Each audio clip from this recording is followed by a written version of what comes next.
So welcome everyone to our Investigate Industries and Internships I3 event for technology, internet, and startups. My name is Malika Santani. My pronouns are she, her, hers, and I'm joined by my colleagues Giselle Jose and Lauren Opgenorth from the USC Career Center. During the next hour, you're going to hear from some amazing employers who will share their industry insights with each of you on this innovative sector. We will be recording this session and it will be available on our YouTube channel later today. Additionally, feel free to turn on the live closed captioning on the bottom Zoom menu. This is one of 3 educational panels we are hosting this month that then lead to our Brazen Networking event on January 27th from 12 to 3 p.m. Lauren will be sharing the registration information in the chat for you all to access. We'll have some time at the end of this session for Q&A. So please drop any of your questions in the chat or use the Q&A function on Zoom. Let's now get started and we'll have our panelists introduce themselves.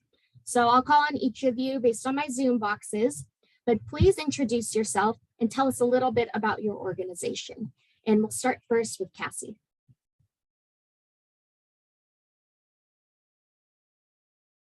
Hi, sorry, it's just finding the unmute function. Hi, everyone. My name is Cassie Nufable. I graduated from the Marshall School of Business in 2016, and I'm excited to be here today. I'm currently a finance manager at OpenX. OpenX is a small ad tech company located in Pasadena, California. We were founded in 2009, but as of right now, OpenX is one of the largest independent ad exchanges that in the world. We're one of the most dynamic ad exchanges for data and identity. If you don't know ad tech, it's short for advertising technology, and we're a growing industry. It pretty much propels the revenue and function of the internet. It's an extremely complex industry, but as the internet grows, ad tech will continue to be a pertinent piece of it. And OpenX currently is seeking summer interns to work specifically on the revenue part of the business. And we're looking forward to meeting all of you. And if you have any questions about the growth and underlying aspects of ad tech, we're happy to help with that. Amazing. Thanks, Cassie. We'll go next to Melissa and then Sam. So nice to meet everyone. Thank you for joining. My name is Melissa Bianco. So I am a campus recruiter at Bloomberg. So really, of course, Bloomberg is the kind of gold standard for the terminal. So of course, many of you may have experienced the Bloomberg terminal. So we are actively seeking interns for our upcoming summer class for our San Francisco office. So looking forward to, obviously we'll hear more from Sam about what the role actually entails, but looking forward to meeting all of you and interacting. Any questions you have, as Malika said, please let me know, and definitely looking forward to meeting all of you. Hey everybody, thanks for the intro, Melissa. My name is Sam. I actually went to Santa Clara University, just graduated, so SCU instead of USC. And I'm in the analytics and sales role at Bloomberg. And just for a little background, Bloomberg basically provides financial data and financial services to the biggest market players in the financial industry, whether they be the biggest governments or the biggest banks. So we kind of cross between finance and sales and financial technology, kind of a little bit of everything. And then kind of my role here is a little bit consultative and kind of day-to-day, I'll be interacting with our clients, helping them use our technology better and ultimately make better investment decisions, as well as hoping to sell clients on further software and technology. Amazing. Thank you for being here. We'll go next to Sarah. Hi, everyone. My name is Sarah Kim, and I am the VP of Product at Landing International. We're a B2B technology company providing web and mobile solutions and tools to help beauty brands and wellness brands connect with buyers and retailers. So Landing supports opportunities in beauty retail by championing brands, specifically brands that are committed to advancing innovation and representation and ethical business. We work with over 400 beauty brands, and a lot of our brands are at stores like Ulta and JCPenney. Just started a beauty retail shop, so we were able to get over 17 brands into JCPenney. So we're looking for summer interns who can help us with our new mobile app that we're releasing in the spring. We hope to have a team of developers work on that. And then our finance team is also looking for interns. So those are some of the opportunities here. Thanks, Sarah. We'll go next to Thomas. Thanks a lot. Hey, how's it going? My name is Tom. I'm the CEO of Roman Aerospace. We're using machine learning and some robotic AI decision-making to support autonomy and safety for drones, from small drones that you can get on Amazon that function in fleets to inspect bridges and examine buildings, to large car-sized air taxis. We're using some machine learning on various pieces of stored telemetry data to optimize performance, as well as different levels of safety for obstacle avoidance. We're working with some great partners in the FAA and some other universities in Southern California. Pretty excited about the future of drones and how they're scaling out in so many ways. We are interested in some part-time paid consultants to work with us part-time in the near term. And that's actually basically part of a develop technology now / vetting process for full-time hires. So reach out to us via email, website. I'll post a link later. But CS, machine learning, machine vision, and anything around closing the loop with machine vision for positioning systems. Looking forward to discussing the world of startups and tech. Thanks, Tom. And last but not least, Afra. Thank you. So hi, everyone. My name is Afra Yabubian. I'm a rep from Edwards Life Sciences, and we focus on medical device for structural heart diseases, mostly heart valves, very innovative solutions for treating a lot of different heart diseases. We have everything in-house from R&D engineering all the way to clinical trials. So there's a lot of opportunities depending on what you do, what you are. I myself studied engineering at USC, biomedical engineering, and I'm actually a recent graduate, 2019. And I was recruited from Edwards on campus. So where you are, it's a really good location to be. Yes, could not agree more. And thank you all for sharing your intros. It's a perfect segue to our next question, because just hearing about your organizations, it just shows how vast the tech industry is. So can each of you share, why did you choose this industry, and share a little bit about your career path to your current role?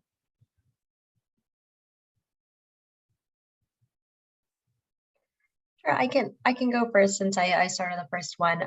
So I actually studied finance at USC, and I ended up working in FP&A at a consumer products company. And I realized that as the industry was evolving, there were so many different ways to generate revenue from the digital side. That's when I started looking into ad tech. And within ad tech, I realized it was a completely different world. I didn't know anything about ad tech, and essentially the basic definition that I found was very helpful is ad tech is essentially, well, OpenX and Ad Exchange is essentially like the New York Stock Exchange for advertising. So our platform helps connects brands like Nike, make sure that ads are put in front of the correct eyeballs of young 25-year-old people who are interested in buying Nike brands. And that kind of huge intersection of data and the whole world of different identifiers online was extremely interesting to me. And I thought that if there was a way where I could plug in my function of FP&A into an industry that was so new, as the internet is continuing to grow in so many ways, I really just wanted to challenge myself and see how we could explore that data online. So I was initially drawn to kind of just the openness of ad tech, and I'm glad that I was able to kind of use the same finance functions and plug it in that way. Thanks, Cassie. I love that you shared that you started with finance first and discovered this new industry. And what's always nice is we tell students there's no linear path. So we appreciate you sharing that. I saw Afra, you unmuted. So do you want to jump in? For sure, yes. So I studied biomedical engineering at USC and had a mechanical emphasis. I always had this passion of helping patients, didn't want to be a doctor, but wanted to help doctors save lives. So Edwards Life Sciences is a great place for me in terms of I can use all the learnings I had from engineering, all that critical thinking, and use it to make innovative devices to save lives. I'm now in a clinical role, so not even an engineering role, but definitely that engineering background is helping me a lot. So more of a passion of saving lives, helping people, helping patients. And with just single product, single device, you may touch a lot of lives. So that is why I chose this industry. Thank you. Yes, the meaningfulness in all type of tech work is so important because you're impacting so many different individuals. Definitely. Does anybody else want to share? Sam, go ahead. Yeah, my career path might be the simplest career path out of the group here. So I could just start with I interned at Bloomberg, and I'd say this was a couple summers ago, and I ended up going into the industry because of that internship. You know, I kind of got to interact with both like the sales world as well as the financial technology world, and then even some exposure to Bloomberg News and Media. And I kind of really enjoyed the diversity of my day-to-day throughout the internship, and found that with the role in financial technology as well, it was that same diverse lifestyle where like my day-to-day is always different and I'm always learning, because we sit in between like so many market players and investment decisions that we're constantly talking to different people in different areas. So it was kind of the social aspect of the technology that we're using that really drew me to Bloomberg. Amazing, thank you. And we'll go next to Sarah. So my background, actually, educationally, I studied management of information systems at MIT, and I'm actually doing what I studied, which is, I think, a rare thing and pretty cool. And I started off as a consultant in IT, and then went in-house to bigger companies. The last company I was at was over 1,200 people. I was in the IT department as an IT manager. And I'm here at Landing, which is a startup, and I'm really happy to be here because it marries two of my big loves, which is beauty and tech. So, and it's a place where we're championing really underrepresented brands, a lot of Korean beauty brands, which I'm passionate about. So it's really, you know, I never knew that this is where technology would lead me, but that's kind of where I am and how I ended up here. Amazing. I love that each of you really show that you can find like a happy medium of using your passions and your skills together. So thank you each for sharing. Does anybody else want to share before we go on to our next question? Thomas, go ahead. Give a quick share here. So background wise, undergrad was a double major in physics and economics. And I think if you can combine tech stuff with management or econ stuff, and or any CS stuff with management or econ or stuff like that, that is it opens a lot of doors because it can help you get into many different areas. So I think that was a good way to show intelligence and credibility to bring you down a consulting route or a technical route. After undergrad, I did the Peace Corps. So it's 2 years in a foreign country, living in a small town, speaking whatever language they speak there. I was in Bulgaria, so we spoke Bulgarian. And that's just a really interesting way to learn more about the world. And it's very much not in tech, but it's a really great learning experience. And it's also a pretty good step into grad school. So coming back from there, grad school was in math and statistics. And if you can just kind of keep marrying the bridge between doing technical stuff with consulting stuff, business stuff, management stuff, that will keep all of the multiple doors open, because anyone in the consulting side will trust you and think you're smart because you did technical stuff, and they'll want to hire you. And you can also go down the technical route and be able to communicate your tasks and projects better from that experience in the econ consulting management side. And being able to communicate what's happening on the technical front will help you advance that technical realm as well. So I think that's a good thing to keep in mind when you're still in undergrad and can add courses and add a minor or a second major for the current whatever price is. Yes, definitely. There's a lot of space to take on different disciplines and do different minors. Even just taking classes on like LinkedIn Learning or anything outside too can give you that exposure. So thank you all for sharing. You each also kind of touched on some of the things you really enjoy about your industry, but we also want to hear about those challenges. So what are some of the challenges and benefits to working in your industry?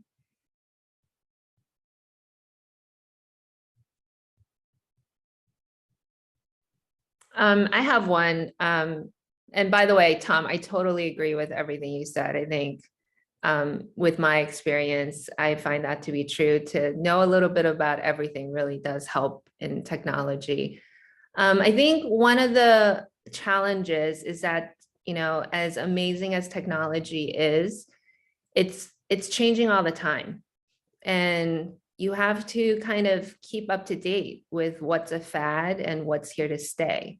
So I think that's a challenge, but that's also interesting, you know, because you're always constantly learning, which is so amazing about technology. So I would add that to the bucket. Yes, we're really big on the growth mindset, and I think it allows for this constant having to stay innovative and being in the know of different trends and updates and going on in the industry. So thank you. Anyone else? I agree with you, Sarah, and on that note, to grow on the constant change, I think one thing to realize too is that even your competitors change as well. So OpenX in particular, as the whole industry evolves, a lot of our competitors might change within just a few months. So I think benchmarking has been a challenge in ad tech. It's kind of hard to share data, and defining success metrics kind of change on even a daily basis. So I think kind of finding a standard when technology is so volatile is definitely one of the bigger challenges. Awesome, thank you. Anyone else? Sam? Yeah, I can go ahead and definitely an echo onto that, and kind of like a little bit of a different take is for sure. I kind of in my day-to-day, clients are constantly asking me new questions. You know, 1 week we want to know about every single Bitcoin or cryptocurrency they can access on our system, and then next week it's something else. But I say there's a real benefit from this because you're constantly like updating your own mind and thinking in new ways. And then you're trying to anticipate like what they're going to ask next, so you can be better prepared. So I think, especially like as this group sounds like it's mostly interns coming into an internship or starting a full-time role, finding, you know, a growing industry, especially a technical one where you're constantly being challenged, you'll be so surprised at like how smart you'll get and how well you can adapt just maybe like 6 months or a year into the role. Most definitely. And Sam, your note is kind of a perfect segue to our next question. So I think especially in tech, it's a very happy medium of a mix of hard and soft skills. So what are those hard and soft skills that students that are considering working in your industry need to have? So on our end, one of the biggest positives that we can see on the mix of soft skills and hard skills is being able to track on your work items, track on your projects, and then share updates for how those have occurred. So when we have weekly or bi-weekly meetings about the technology stuff that we're developing, different people are working on different things. If you can write down the things you're about to be working on that week, you could consider even shooting like an email with bullets about what you're about to be working on to your manager or your team afterwards. But if you just take notes on what you're about to be working on, and then at the next tag up meeting, either later that week or the next week, you can reference each of those bullets for what you're about to be doing, and then talk about the progress on those. The more of like a development, like if I have to try to remember all the bullets, what each person is doing, that's annoying and it's tough. If you can keep track of what you're working on and then explain and present your progress on each of those tasks, that makes you look extra capable. It makes us trust you more, and it makes us able to offload more stuff to you. It makes you more essential to the group and organization. So that would be awesome. You should do that. Yes, that helps with anything, because to look back when something's already passed and try to recount that is much harder versus doing it in a more consistent basis. It's going to help with your interviewing. It's going to help with your resume. It's going to help to be more applicable when you're going out and networking with these different organizations and industries. So thank you, Tom, for that. Anyone else? Hard, soft skills that are essential? I would say, I think it's along the same lines, but communication, over communicating, especially when you are new to a job. I think that's always appreciated. I think, what new hires often forget is that we're here to help. Like, we hired you because we believe in you. And if you need help, it's not a bad thing to ask. I think all good employers want to invest in their employees, and we want to make you better for the next job. That benefits your current employer. So I think that's a soft skill that is not often talked about, to ask for help and to over communicate. Hard skill, I would say, especially if you're in technology, to know what's out there, to know the different methodologies that are out there, to understand how it works, how your company might be adapting to it. I would say those are two things. Thank you so much, Sarah. I think too, we have so many different mediums to communicate too. So I feel like everybody has their preferred method. So utilize that, especially when you're an entry level, employee or an intern where you're really trying to learn and get the most out of an experience. I would like to actually ask Melissa, given that you're on the recruiting side, what sometimes stands out from a resume when it comes to those various skills? Yeah, I would say when you're creating a resume and going to apply to internships, tailor it to each role you're applying to.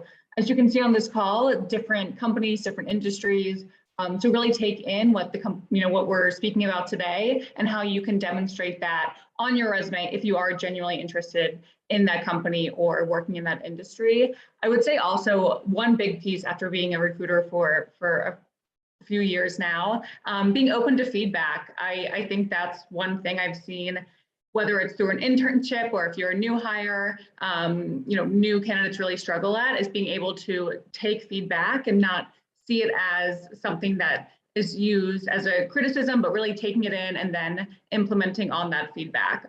So I think being able to take back feedback is probably my major one, but also just tailoring your resume. And I think, to echo what everyone has said on this call, communication, over communicating, and learning the work styles of your colleagues is crucial as well. Thank you all for sharing. I mean, we're at the Career Center. We love hearing tailoring, and that's what every student should be doing. So it definitely helps a lot, especially when you're applying to organizations where your resume is the one thing that's speaking for your experiences. So it's really important to understand what you're applying to, what the organization is asking for, and being able to really show them what exactly shows that you're qualified for the role. We'll go next to Tom. One super quick note. If and when tailoring a resume and or a cover letter, if you can include a few bullet points in the cover letter, that is really good.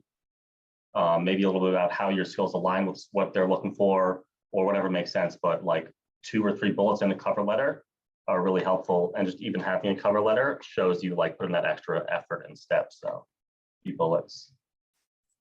Oh yes, it shows that additional initiative. So thank you for sharing that. And we did get this question that before we actually switch over to topics relating to what students can do when it comes to their application and networking, we wanted to ask, how do you manage to keep up with the newest tech? When you're already so busy, what do you decide what's worth taking time out to learn?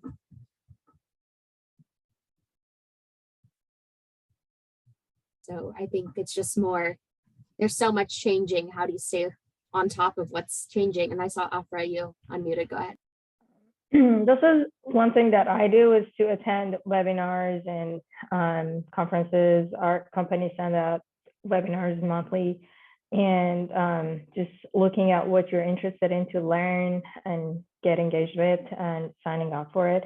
It's taking time out of your day, but ultimately it's helping you to put the next step in. So it's really important, like just explore your industry, explore the future of your industry, and see where you can learn more from it. Yes, definitely in the pandemic, we've seen an increase in webinars, and there's a lot of options out there. So thank you for sharing. Sam? Yeah, I would definitely echo the kind of follow your passion piece of what Afra was just talking about. I think especially right now, like I'm working with the system, and especially like my phone and whatnot, like you're getting news and new updates, new technologies, or new things that someone else thinks you should check out at all times. The best way to differentiate yourself from all that or what everyone else is looking at is to follow what you're really, really passionate in and what you have a genuine curiosity for. And the best thing you can do is dive deep into that thing, whether it be the most popular thing or not at right now, or the most popular technology, I think is secondary to whether you're passionate about it or not. And I think more often than not, if you have a genuine curiosity for a new piece of technology coming out, someone else will too. And then you can also like differentiate yourself and find your niche and be the expert in that, as opposed to knowing a little bit about every single technology that's coming out.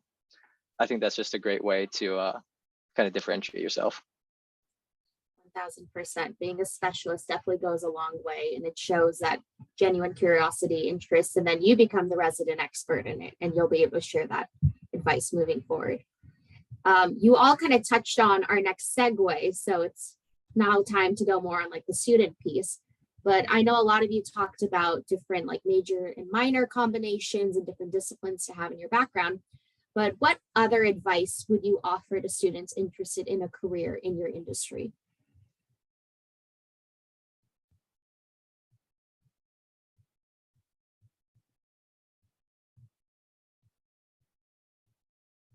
Sam, or was that the old hand? Oh, go ahead, Alfred. So this was something that I did, and that was to attend conferences as a student when I was at USC. Learn the companies you're interested in, what conferences they're attending. Usually different industries have their own conferences, so do a little bit of research on that and attend those conferences. Oftentimes they are subsidized for students. They have scholarships. Different groups on campus can support you to attend this conferences. So that was a really good way for me. I used to attend different TED Talks and those different information sessions. And they also have career fairs on those similar to USC career fair. So sometimes those can be a really good opportunity for you. You would learn about a lot more companies in your industry than what you already knew. So that is my advice. And it kind of touches on a later question, but we can tie it all together. But aside from the advice, feel free to share any professional associations or conferences that you have attended or you recommend to students. I think it definitely helps. So we'll go next to Melissa. Yeah, I was going to say, I mean, specifically speaking about Bloomberg to what Sam and I have been speaking about, if you're interested in fintech, financial technology, I would recommend really starting to follow the markets on your own. I think one big, obviously, piece of the interview would be, do you have an interest in finance? Not to say that you have to be very well versed, but at least, how are you on your own? What news sources you're using? Of course, hopefully it's Bloomberg news, but how are you following the markets? And do you have an opinion on the markets as well? Do you have a stock that you've been following, and what would you advise? Again, and what makes the markets is that one person would have one opinion, one would have the other, one would say buy, one would say sell. So what is your reasoning? And so I think, at least for Bloomberg, just having that interest in the markets is a key part of the interview process. Sam, I don't know, anything you have to add? I think, again, just communication skills overall. Yeah, definitely, that makes sense. I'd say that on top of like an interest in the markets for finance specific, it's important to like also know a little bit about the history and like where we came from. So especially if finance is what you're looking for, or even technology as well, having a little background on where the industry came from or what has just happened can be huge. And just being able to talk about it a little bit or recognize that someone's referencing, whether it be a 2008 market crash, obviously like a big example, just having a little bit of background is a lot bigger and goes a long way. Most definitely. I think understanding the history is super important for any industry to go into. We'll go next to Sarah. I'm going to go a little bit in a different direction, but I would also say follow the technology and follow the group of people that you enjoy working with, because my background, I work for a manufacturing company and I had zero interest in it, but I learned so much and I love the technology that we worked with. And I love the group of people that I worked with. And I learned so much there. And I would have never, looked at the company just by what they did or what they produced. But I looked at the technology and I met with the people there and I knew that I would grow there. So just a little, another take on it. Thanks, Sarah. And Tom, I saw you unmuted. Yeah, I would say you should do things now that are like the things you want to be hired for. So when we're hiring, we're looking for someone to help us implement some vision algorithms to detect, yes, here's a tree, and then to avoid that tree. So if you want to get into the automotive world, you should join the Formula something race team at USC. If you want to work in aerospace, join the Rocket Club. Within classes, and there's group projects, take on group projects that align with what you're trying to be doing later on. So sometimes for a group project, you'll be integrating a camera with the Jetson TX computer and making the camera detect something and then avoid that something. If you want to get into the field of machine vision, do projects that relate to what you're trying to be hired for. I love when you all segue perfectly to our next question. So this makes my job even easier. So like you said, that alignment with your involvement, your classes really does help and it makes the students stand out. What qualities do you seek in ideal interns? So let's just keep adding on to what you started, Tom.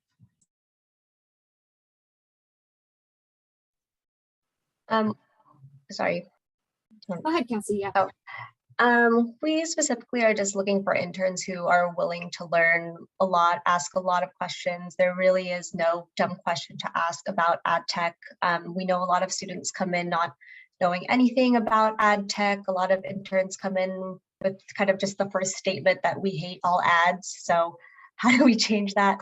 But we really just look for interns who have an open mind and a genuine curiosity to learn more about the technology behind it, really willing to ask questions. And you'll find that I think in most tech companies, the organizations are pretty flat. So interns can speak to different leaders at multiple levels. So we're also looking for interns who are comfortable with that, because not all interns are comfortable with that kind of communication. But I think interns who are looking at that opportunity as a real benefit and utilizing it is extremely strong. And we definitely look for a strong communication in that sense. Yes, communication and taking initiative is huge. So thank you for sharing. Tom, I know you were unmuted too. Do you want to jump in? Oh, I thought I'll go a bit later. Other people should shout some stuff out. Thank you. Anyone else? I would like to go. So we look for interns that share the same passion, share the same culture, and would fit in the culture of Edwards. So knowing the company you're applying for and their culture and being able to talk about it and relating your experiences in the same way that they want to hear it. I think it's a very good skill that you can learn by just talking to random people from that company, or like USC Network is a great way to practice that as well. So definitely knowing the company culture for us is very big, and that's one thing we look really good into. Yes, informational interviews are huge. And from yesterday's panel, some advice that was shared was always do these asks in interviews when you actually are not looking for something, because that's when you tend to have the most genuine conversation. You really are open to new ideas and you're not just focused on looking for the job or internship, but sometimes opportunities will just come from those conversations and connections. Anyone else before we go on to the next question? So kind of related, but each of you have different internship programs, requirements for what students are going to be working on.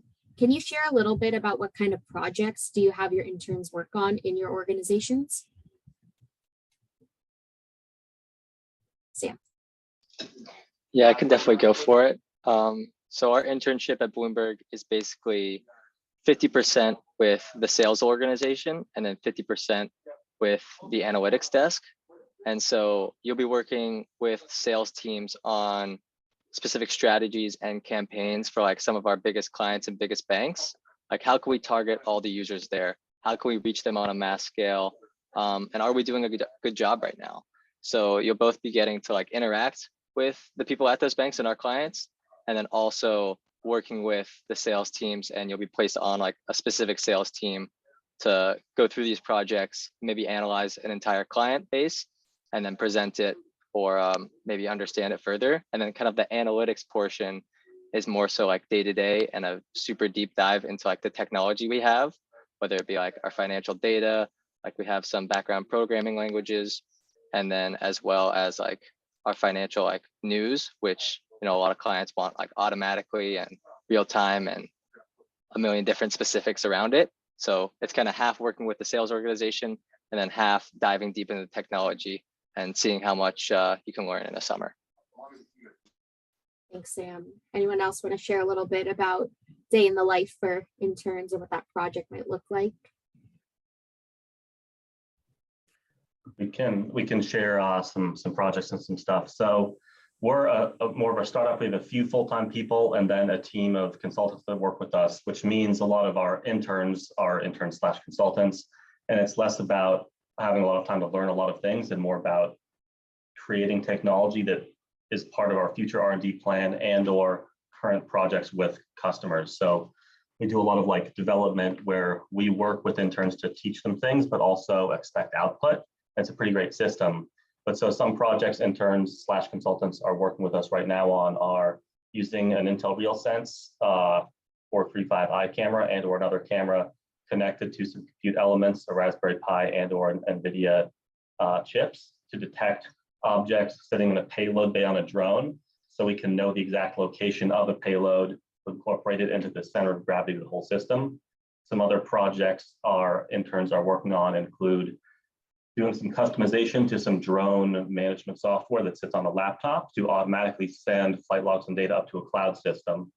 And then some other projects interns are currently working on are building different like structural buckets and Lambda functions and databases in this cloud network to sync drone data with unique drone identification numbers.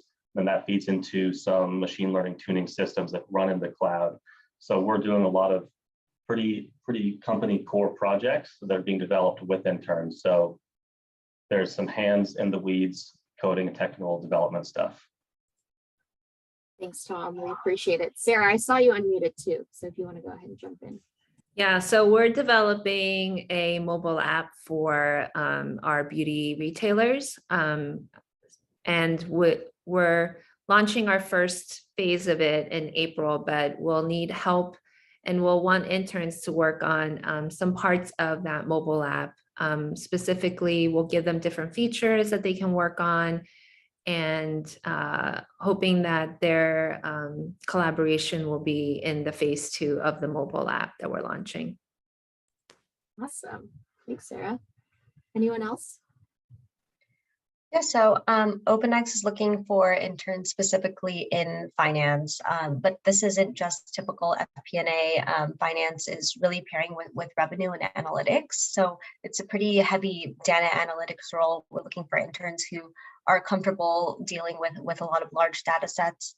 But essentially, this internship is going to be focused on helping finance become an optimal partner for our product teams, our sales teams, and our development teams. So we'll have interns kind of work on some day-to-day finance accounting roles, maybe 30% of the time, but a large chunk of their time is a long-term project. And over the course of 10 weeks, they'll partner with other people in the org, other interns in different departments, and they can put on a really great presentation for the entire org to see. It's a really great summer experience, and those projects can consist of various ad hoc industry analyses that are hot for that summer.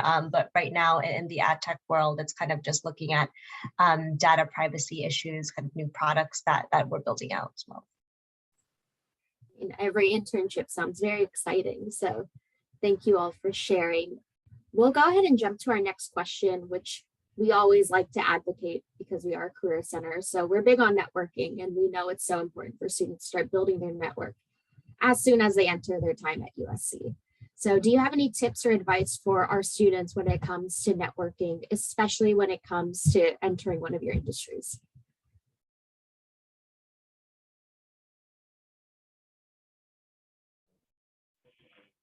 I would like to go on. So an advice for me is to enter networking as soon as you can. I myself was super shy, afraid of talking with big people at the career fair, but even if you're first semester, freshman year, just attend the first networking session that you can. There are info sessions that are happening throughout the year. There are different clubs that would invite industry. Attend as many as you can, and with each one that you attend, you can get better at networking, better at representing yourself. And by the time that you are actually looking for an internship or looking for an actual job, you're so good at it that you can do it with like a piece of cake. Yes, practice makes perfect. It helps definitely. to definitely just go in there, and there's many different opportunities for you to network at USC. Anyone else? Two key points here. One, read all the emails from the Career Center and those types of centers, and then there are various events listed. Go to those events and talk to people in person and or virtual. Some people you meet, follow them. Just get out there. The other thing is when you're interested in like talking to people at Google or some certain company, on LinkedIn, you want to find people that have shared previous experiences. So I was in the Peace Corps and not too many people in the Peace Corps. So I got on LinkedIn, I found people that had been in the Peace Corps and were at companies I was interested in talking to. And I'm like, hey, what's up, fellow Peace Corps person? Oh my God, crazy. Would love to have an informational interview with you about this or that. So if there's like, if you're from a random small hometown or from a certain state or any overlap between groups, you can find someone that works at Amazon that's from your small hometown from like Ohio and be like, hey, I saw you're from Ohio. I'm also from Ohio. I'm doing this machine learning coursework, whatever. Love to hear more about what it's like to work at Amazon. Could we have a quick 20-minute Zoom informational interview? Like find overlap between groups, and the smaller the niche group, the better. Hometown, university, you played some sport or something, overlaps between groups. Yes, the commonality goes such a long way. And thank you for telling students to read our emails. Follow us on Instagram too. We post like crazy, and you're going to get a lot of good info. Go next to Sam.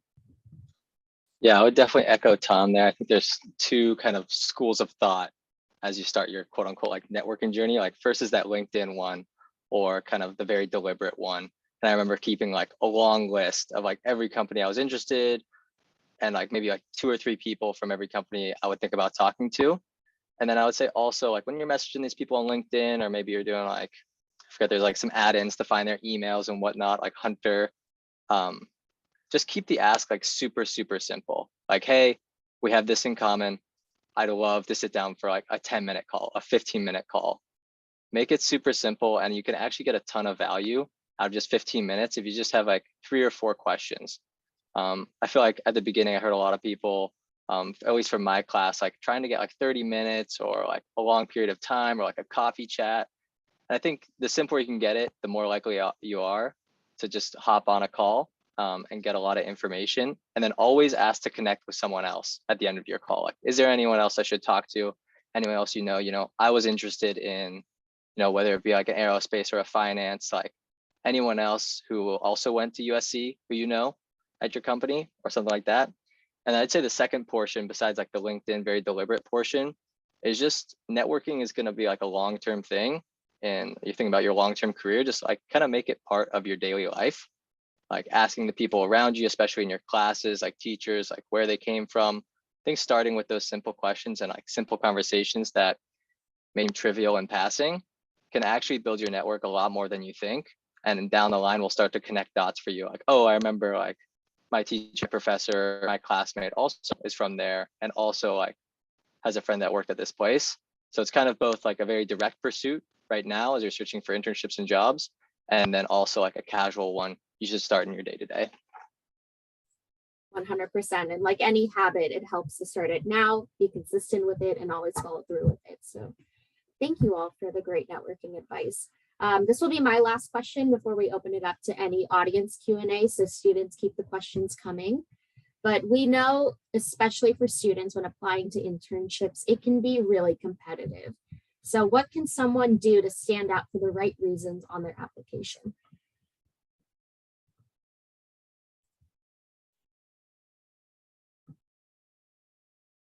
And we talked a little bit about tailoring, definitely tailor your application, but anything else? And Melissa, yeah. I was going to say, I can maybe jump in to start it off. I know I kind of touched on it before, but from a recruiting lens, again, it really is when we're looking through applications, be really mindful on where you're applying and how your resume, of course, that's our first point of contact, conveys your interest. Anything you can quantify on the application, I think is helpful. And then two, I think I can at least speak to the Bloomberg process, and I think many other, at least companies as well. The second form of interview might be a video, a pre-recorded video interview.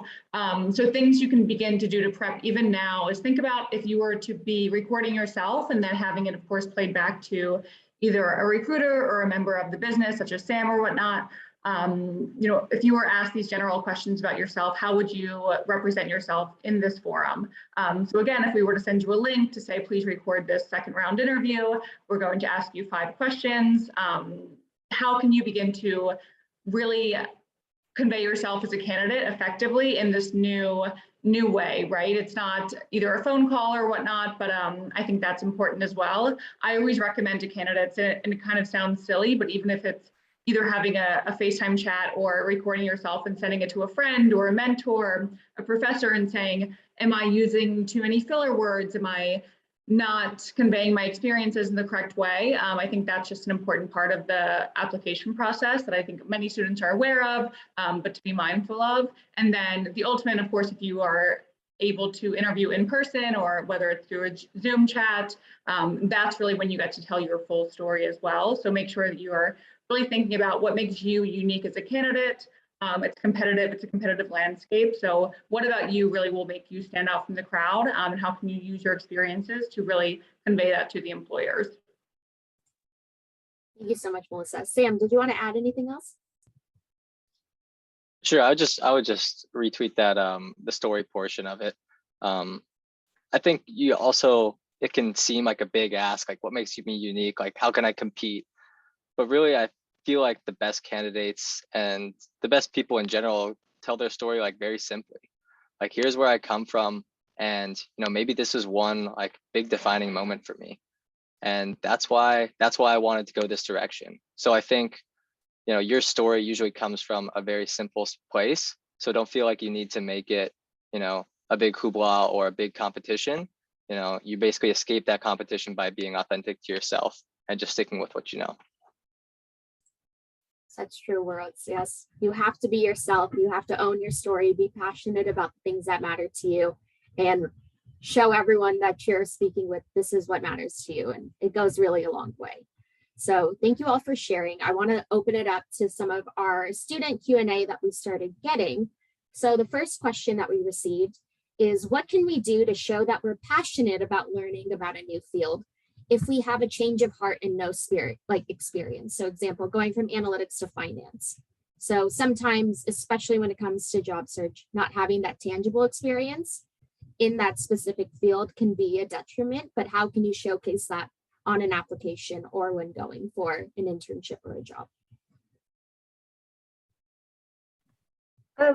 I can take this one. We know that a lot of the interns that apply obviously don't have that much working experience, but I think at least from the resume aspect, if you can list certain projects that you were involved in some of your classes where you maybe practice some of the same functions that the job requirement is proposing, or in some way, if you can think that you solved a finance Excel problem in one of your finance classes, and that could relate to how we are trying to improve our data analytics at OpenX. If there is some kind of linkage that you could do with very specific experiences that you have in your classes, those are extremely helpful to us. And kind of just what Sam said, you kind of just have to talk about what you know. So if you can kind of just delve really deep into your experiences, we can see if you have at least the analytical alignment that we'll need for the role.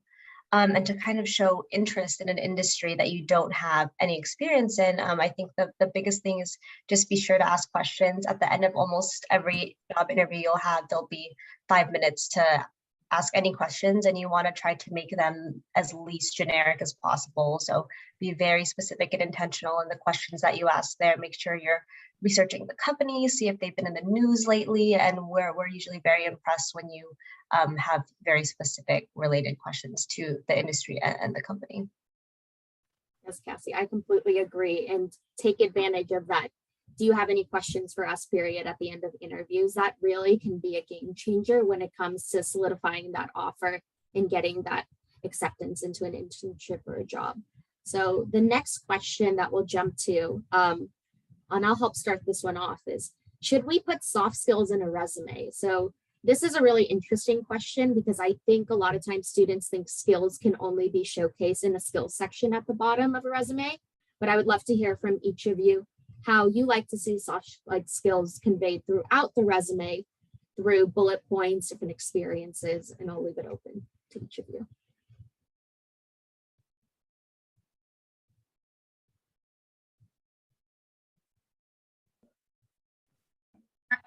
From a recruiting lens, looking through a resume, I always like to see whether it's personal interest, that section, because you'll never know who you're going to connect with.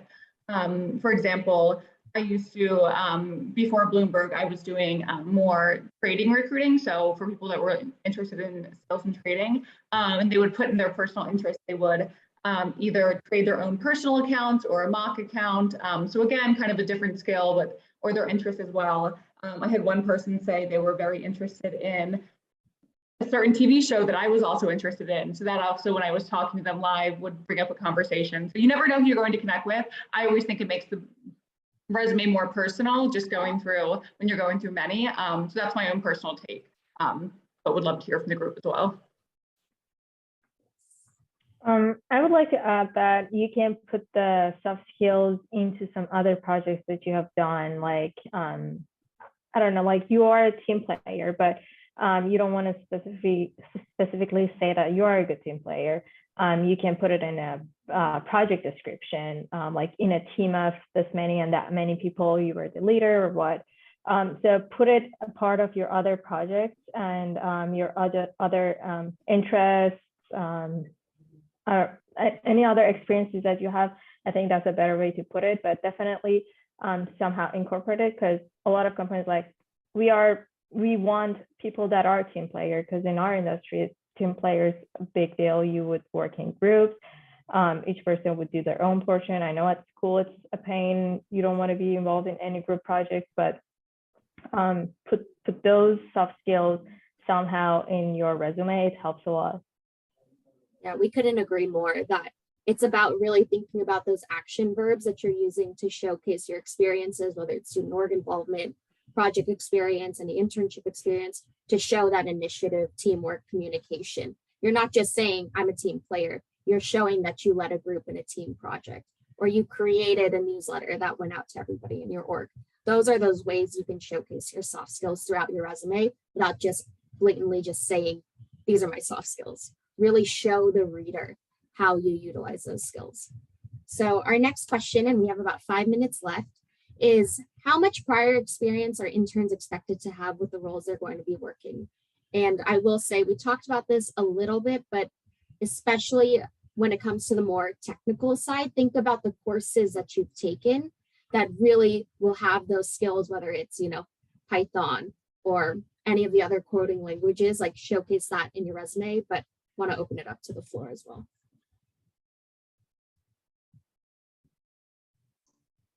It can be a tough balance to show that you've already done the work that they're trying to hire you for when you don't have that experience. So we don't expect you to have already done literally everything we want you to do in the past. So what you want to do is show that you've done some projects and tasks similar to what we're trying to hire you to do, while also showing that you're smart, so that we trust that you can learn it and figure it out on the fly. So like, okay, they've done some stuff with this coding language and these visual sensors. And then when we talk to them, we can hear that they sound smart and they've have experience with this kind of coding stuff. So we trust them to be able to learn it and then execute on stuff. So portray some relevant experience, as relevant as you can, as analogous as you can to the work items, and then just make them think you're smart so that you can like learn on the fly. Love the learning on the fly. Anyone else before we move on to our last question? No worries. So for this last question, the student is asking if we can provide any more specific tips for introducing yourself and telling a good and unique story that shows strength and value. So I think a few of us said this already, but to really know the company that you're interviewing with, specifically their core values, I think most companies, especially startups, I know we repeat our core values all the time here. And if you come in as someone new and you already know that, coming into the interview, that's really impressive. But also, it'll help you as someone who's looking for an internship or a job to weed out, the companies that doesn't, vibe with you, right? Like our core values are integrity, to be innovative, and to be intelligent in our decisions. And if that rings true with you, then I think you can incorporate that. And when you come in for an interview, you can talk about that and why that matters to you. I think just knowing the core values of a company is priceless. 100%. Thank you.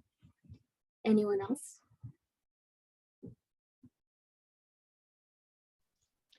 I can touch on this as well. Go ahead, Sam, and then we'll go to Afra. Yeah.